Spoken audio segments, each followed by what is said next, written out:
Hello, Northwest Georgia, and welcome to your weather on North Georgia Television. A little cooler this morning, but expect it to warm up near 70 this afternoon. We'll have a mix of sun and clouds and light and variable winds. All in all, it looks like a beautiful spring day. More clouds moving in later, but clearing out overnight with temperatures down around 45. Around the region today, Calhoun had the area low of 38 this morning, looking at 62 at noontime, and then you'll have a high of 70 this afternoon. In Chatsworth, at 40 this morning, 62 expected at midday, and then a high of 70. Starting off in Chickamauga this morning at 39, midday expect 62 and 69 for your afternoon high today. In Cohutta at 38 this morning, 61 for your noon hour, and then 69 will be the high. In Dalton, 39 this morning, expect 62 at noon, and 71 will be your high temperature and the high for the region. Fairmount began at 39, midday look for 63 and 71 for your high as well.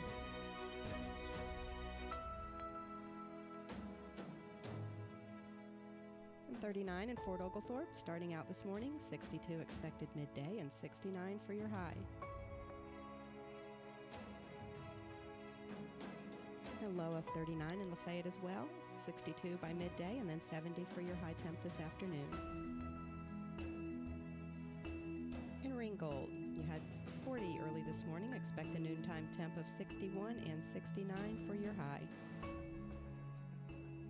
Our 7-day forecast. Tomorrow, a mix of sun and clouds in the morning, followed by cloudy skies in the afternoon and a slight chance of rain. Highs in the low 70s, south-southeast winds at 10 to 15, rain and thunder possible overnight, lows near 55 with southeast winds at 5 to 10. Friday morning, thunderstorms, then cloudy for the afternoon, highs in the upper 70s, mostly cloudy Friday night, lows in the mid-50s, winds light and variable. And on Saturday, morning fog and cloudy skies with a chance of afternoon thunderstorms, highs in the upper 70s again, and lows overnight in the upper 50s with a possible thunderstorm late. Sunday, scattered thunderstorms in the morning, south winds at 5 to 10, highs near 80, and more storms overnight and lows near 60. On Monday, scattered thunderstorms again, highs in the mid-70s, more thunder showers Monday night possible, and lows in the mid to upper 50s. Tuesday, considerably cloudy, occasional showers, highs in the 70s, lows in the 50s. And Wednesday, more showers expected, highs in the mid-70s, cloudy overnight with lows near 50. That's your weather. We hope you have a blessed and beautiful day.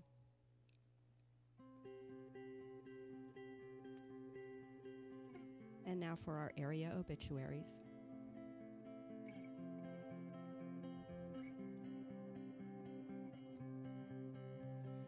Miss Michelle Denise Walker, age 50. Michelle Walker of Dalton passed away Friday, March 29th. Homegoing service will be held Thursday, April 4th at 1 p.m. at Hopewell Baptist Church in Dalton, with Elder Wendell Smith and other ministers officiating. The family will receive friends at Willis Funeral Home Wednesday, April 5th, from 6 until 7:30 p.m. Interment in West Hill Cemetery.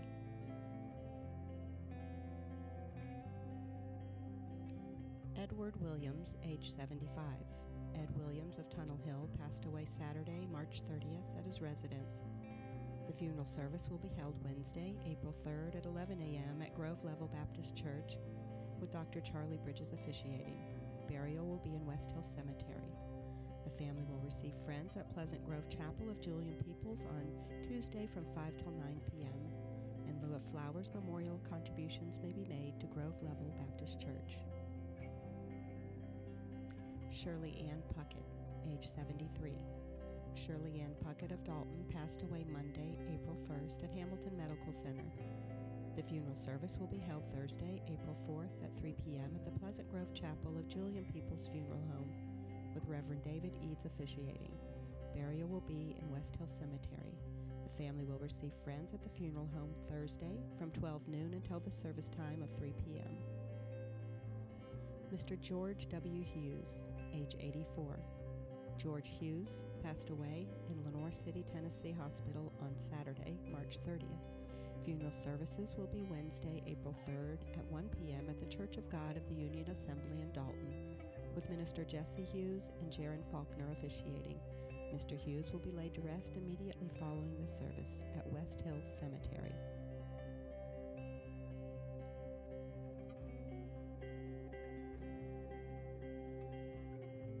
Kenneth Earl Elrod, age 79. Kenneth Elrod of Ringgold went home to be with the Lord Sunday, March 31st. Funeral services will be at 11 a.m. Thursday, April 4th at Heritage Funeral Home, Battlefield Parkway. The family will receive friends from 2 to 4 p.m. and 6 to 8 p.m. Wednesday, April 3rd at the funeral home.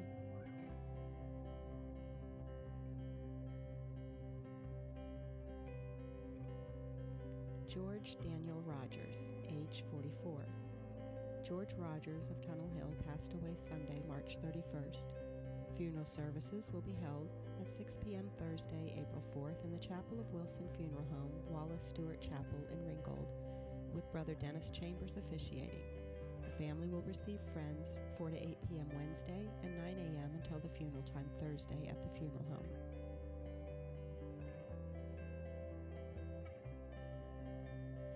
Mrs. Tammy Rena Beasley Henderson, age 44. Tammy Henderson of Calhoun passed away on Saturday, March 30th. Funeral service will be on Friday, April 5th at 1 p.m. at Friendship Baptist Church in Calhoun, with Bishop Claude Jones as eulogist and Pastor James Washington as presider. The family will receive friends at the Willis Funeral Home Thursday evening from 6 to 7:30 p.m. Interment in Pine Grove Baptist Church Cemetery. Elba Iris Cosme Rivera, age 74. Elba Rivera of Calhoun and formerly of Puerto Rico died at Advent Health Gordon on Sunday, March 31st, following several months of declining health. Elba was born in Naranjito, Puerto Rico. The funeral will be held in Puerto Rico at a later date. Friends may sign the online guest register at maxbrannonsonsfuneralhome.com. Albert Roy Chisenall, age 83. Albert Chisenall of Chattanooga passed away Monday, April 1st. Funeral services will be held 1 p.m. Friday, April 5th at the W.L. Wilson & Son Fort Oglethorpe Chapel, with Brother David King officiating. Burial will follow in Lakewood East Memory Gardens. The family will receive friends after 2 p.m. on Thursday and prior to the service on Friday at the funeral home. Annie Louise Ogles Dupree, age 86. Annie Dupree of Appleton, Tennessee, and a native of Chatsworth passed away Tuesday, April 2nd, at her residence. Funeral services will be held 1 p.m. Friday, April 5th, in the funeral home chapel. The family will receive friends 4 to 8 p.m. Thursday and 9 a.m. until the funeral time on Friday.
Hello, welcome to North Georgia Television News. We are your news covering Catoosa, Gordon, Murray, Walker, and Whitfield counties. I'm Connie Hall Scott. And I'm Alexa Scott. In the news today, I-24 bridge barrier falls on I-75 and leaves a man in critical condition. City of Dalton approves contract with new city attorney. Georgia Department of Transportation maintenance work. And Lafayette joins Thrive Regional Partnership's Tri-State Thriving Communities program. Also coming up, Georgia gas price report and road maintenance warnings from Georgia Department of Transportation. Miracle League season begins, details on the next pitch DIA contest, and upcoming events around the region. A once-in-a-lifetime accident. That's what the Department of Transportation officials are saying after a concrete barrier fell onto an I-75 northbound ramp to I-24 westbound Monday morning, causing a traffic nightmare. Erlanger Hospital spokeswoman Jennifer Tilsworth reports that the driver who was injured in Monday's incident is listed in critical condition after the vehicle he was driving struck the fallen barrier. Chattanooga police reports the initial call came in as a railing falling and a car wrecked. They reported only one person sustained non-life-threatening injuries. The Department of Transportation's website listed the incident as a crash with both northbound and southbound lanes closed near the split as of noon on Monday. The Department of Transportation reopened all lanes on the I-75 northbound ramp that merges onto I-24 westbound Monday evening, but I-75 southbound will remain closed for several more hours, or it did, as they continued pulling in a temporary railing on the overpass. Only one lane of I-75 southbound was open later Monday night, and southbound travel will remain at one lane until repairs can be made, according to the Department of Transportation spokeswoman Jennifer Flynn. Investigators are still looking into what caused the barrier to fall onto the roadway below. Officials say a split-second difference saved the life of the driver, who the Department of Transportation says crashed into the fallen barrier. We received a report from the Department of Transportation that this intersection was last inspected on July 19th, 2018. 2018? That makes a lot of sense. According to the report, inspectors gave it a fair rating and said it was considered structurally sound. It wasn't set to be inspected again until May of 2020. They made two recommendations. However, one was to remove loose concrete filler beneath the beams. The other said to remove a tree that was causing cracks in the concrete to grow larger in size. Back in November of 2017, Tennessee's Transportation Commissioner called the I-24 I-75 split the worst intersection in the state. A month later, the Department of Transportation committed to changing the interchange in 2019 in a project that is expected to last 3 years. This is expected to cost $132 million, with construction expected to begin this fall. Wow. And you and I were in Chattanooga last night, and it's still going slow, right? Yeah, we pass that bridge a lot. Yeah. The Dalton City Council voted 3-0 on Monday to approve a $150 an hour contract with G. Gargandy Vaughn to serve as city attorney. Council member Tyree Goodlett was absent, and Mayor Dennis Mock typically votes only in the event of a tie. The council named Vaughn city attorney last month. Former city attorney Jim Bison stepped down in January after almost 20 years in the post. He was being paid $200 an hour. Vaughn, an attorney with Dalton's Mitchell & Mitchell, served as Dalton city attorney from 1995 to 2000, as city attorney for Eton from 1995 to 2000, and as town attorney for Resaca from 2004 to 2010.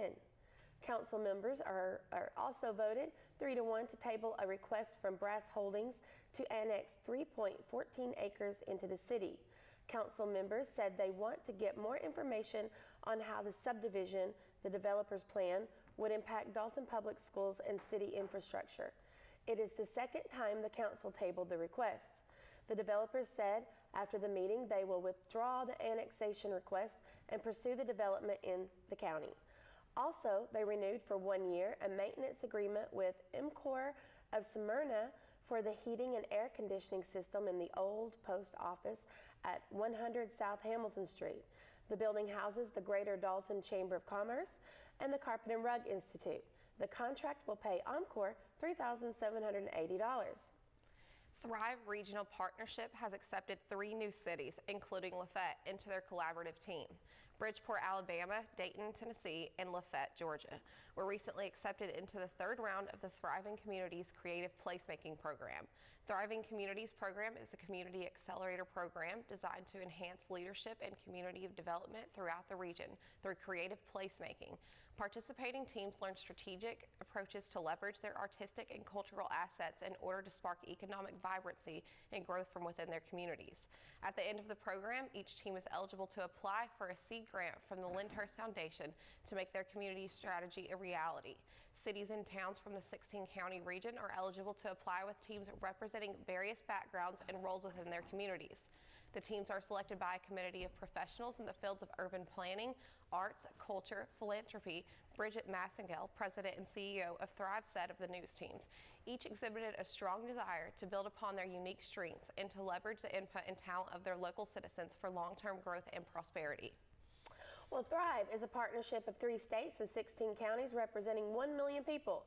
The regional collaboration of Thrive often offers unique perspective and building a roadmap for the region. According to Dan Palmy, Freight and Logistics Director for the Department of Transportation, with Tennessee, Georgia, and Alabama together, they truly can discuss, strategize, plan, and work together for impactful solutions for the area. And if you'll stick with us, we'll be right back.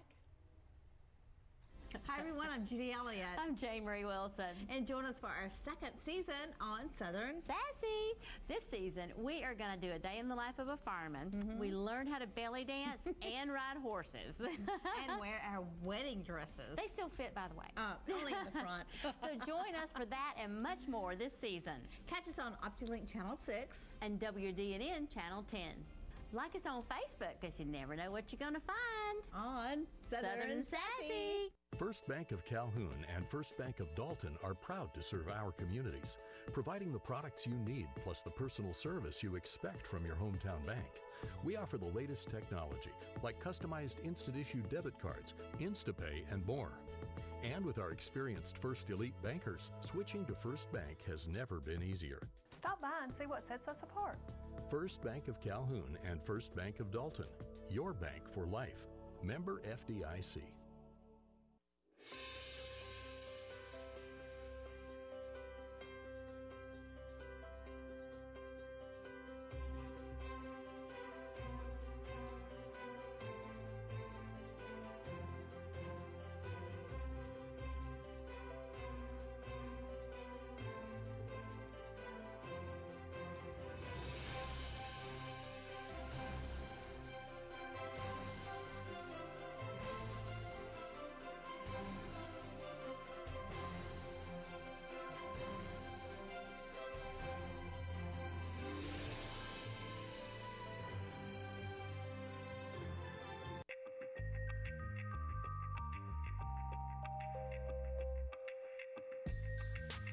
Hi guys, I'm Frank Pinson. I want you to tune in on these following show times to watch 101 with Frank Pinson. The show is based on people doing great things in and for your community, our community. Now those are doctors, lawyers, students, teachers, anyone doing great things. So guys, you know the motto, don't just be great, always inspire, motivate, and teach others to do the same.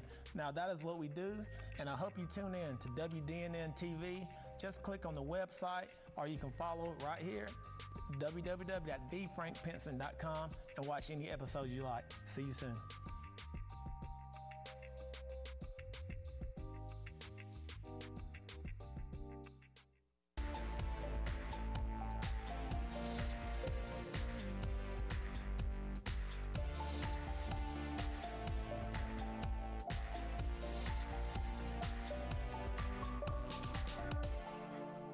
Welcome back to your local news. And weather permitting, GDOT maintenance crews in Northwest Georgia will close the right eastbound lane and shoulder of I-24 at State Route 299/Hooker Road again today from 10 a.m. until 6 p.m. to allow for work on spall and pothole repair at this location. And if you are traveling through Floyd County, the GTOD maintenance crews will be repairing the deteriorating edges of pavement on State Route 101 and State Route 20 in Floyd County. Work will proceed daily through Friday between the hours of 7:30 a.m. and 5:30 p.m., weather permitting. The Georgia Department of Transportation reminds you that the top cause for fatal work zone crashes are often associated with distraction, driving too fast for conditions, and driver impairment. Motorists traveling through a work zone should expect the unexpected. It can make the difference between life and death. Pay attention, slow down, and watch for workers. The Georgia Department of Transportation is committed to keeping workers and travelers safe. You know that construction work zones are dangerous, but do you know they are not always stationary? Moving work zones that conduct maintenance activities like litter pickup, asphalt repair, mowing, edge pavement repair, pavement marking, and sweeping may move slowly and stop intermittently. Treat moving work zones like any other. Pay attention, slow down, watch for workers, and always expect the unexpected. Work zone safety is in your hands. Miracle League of Whitfield County is ready to kick off their 2019 season. They believe that every child deserves a chance to play baseball, and their mission is to provide children and adults with mental and physical challenge an opportunity to play baseball, to value and include children and adults with special needs, regardless of ability in team play, and to promote teamwork, sportsmanship, and community involvement. And the Miracle Field is a barrier-free, handicapped accessible baseball field with a cushioned synthetic surface that accommodates wheelchairs and walkers while helping to prevent injuries. The Miracle Field enables children and adults with physical or mental challenges the opportunity to play baseball by providing a level playing field where they can hit, run, and catch. During a Miracle League game, each player is assigned a buddy, an able-bodied partner who assists the player in hitting the ball, running the bases, and protecting them in the field. Buddies can be siblings, schoolmates, parents, youth groups, athletic teams, or anyone who wishes to volunteer their time to give the gift of baseball. Miracle League players must be 5 years old by the first day of the season. There is no maximum age. Best of all, in the Miracle League, every player gets a hit. Every player scores a run, and both teams always win. Well, that sounds like a fun time. I like to win, don't you? Yeah, I always love to win. There are ample opportunities for members of the community to get involved as volunteers, coaches, buddies, fundraisers, and supporters.